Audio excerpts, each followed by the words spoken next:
정말 직원 3명의 자산관리회사가 똑바로 얘기하나. 급조된 듯해 보이는데 네네. 그 신청을 넣었는데 하루 만에 심사 끝에 당선됐다는 건 그동안 계속 언론에서 보도가 됐던 네, 예. 궁금증인데 예, 제가 거기에 대한 말씀드릴게요. 답을 좀 예, 예. 해주십시오. 뭐 참고로 말씀드리면 다 전문가라고 말씀하시는데 뭐 입법 기관이니까 다 입법 전문가시죠. 근데 저는 이제 회계사를 한 20년 했어요. 그리고 나서 회계사가 그걸 전문성으로 했는데 그 회계사도 그냥 회계사가 아니라 영역이 많지 않습니까? 네, 문화예술 답변을 좀 전문가도 짧게 있고. 좀 해주십시오. 예, 근데 저는 그 잘 아시겠지만 국토연구원에 피코라고 있어요. 공공투자관리센터죠. 그다음에 다시 KDI에 거기도 보면 피맥이라고 있어요. 거기 보게 되면 대규모 민투 사업이라든가 부동산 개발 사업이 있게 되면 공모를 통해 가지고 사업자들을 선정을 하는데 그때 그 평가하거나 그거를 사전에 타당성이나 적격성을 검토할 때 요구되고 있는 자문위원을 제가 수년간 해요. 네, 그래서 경험을 많이 했는데 첫 번째, 이 자산관리라고 하는 거는 뭐냐면 부동산 투자법에 의한 자산관리 회사를 요구하는 게 아니고요. 이거는 PFV라고 하는 성남의 뜰, 이거는 뭐냐면 보통 SPC라고 하는 네. 특수 목적 주식회사인데요. 요거를 세법에서 돈을 잘 차입할 수 있게끔, 파이낸싱을 잘 일으킬 수 있게끔 해가지고 법적으로 요구되고 있는 자본금이 50억이고요.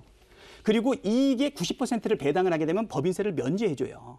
그러니까 도시개발이라고 하는 공익적 목적을 위해 가지고 이거를 자기 자본으로 운영을 한다라고 하면 돈이 모이지 않다 보니까 파이낸싱을 통해서 레버리지, 이 차입을 통해 가지고 이 사업을 아니, 하게끔 법이 만들어 주는 거거든요. 의원님, 아니, 그래서 제가 의원님, 설명을 좀 드릴게요. 말씀을 자꾸 흐리게 하지 말고. 아니, 그러니까 이제 딱 마무리하겠습니다. 네. 그렇게 해서 법적으로 요구되고 있는 이 PFV 성남의 뜰은 명목회사고요.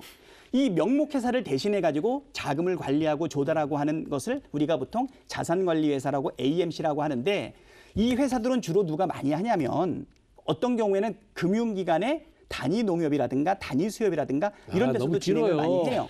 자, 그래서 네. 뭐 자본금 뭐 잠깐만 70억 이상 제가 이런 거 전혀 정리하겠습니다. 없습니다. 잠깐만요. 자, 지금 답을 안 하셨다고 저는 생각이 드는데 네, 제가 조경태- 잠깐만요. 그리고 직원 3명인 회사가 네. 신청 일주일 전에 신설돼서 신청한 후 다음 날 바로 선정이 됐다는 것에 그것도 대해서 답변 드릴게요. 제가 답을 답변드릴게요. 예, 그것도 답변 드릴게요. 아니요 김남국 의원께 예, 예. 답변할 기회를 드리겠습니다. 너무 빨리 말씀 많이 아니, 하시니까. 그러니까 앞에 답변 배경을 드리면요. 말씀드리다 보니까 네. 자 짧게 이제 하십시오. 그 여러 이제 공모와 관련되어서 여러 선정을 하는 절차나 이런 시간이 있는데 하루 만에 선정되었으니까 뭔가 특혜가 있는 거 아니냐라고 이렇게 이야기를 할 수가 있는데요.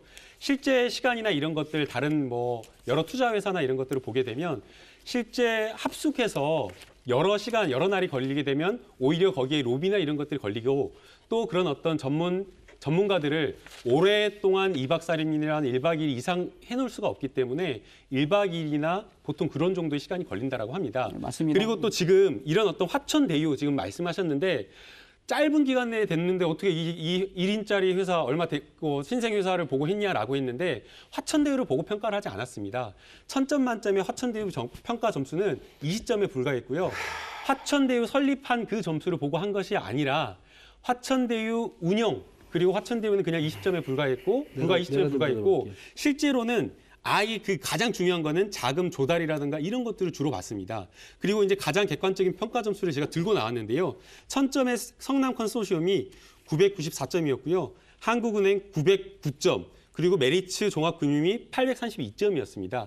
객관적으로도 점수 차이가 컸고요. 나머지 그런 출자 구성원을 보더라도 성남의 뜰 컨소시엄이 하나국민기업 등 아주 우량 기업이었다라는 것을 말씀드리고 싶습니다. 이거는 평가가 공정했다는 전제하에 저런 말씀을 하시는데 지금 아니 지금 그 들어- 평가 그거는- 들어보세요, 좀. 잠깐만요.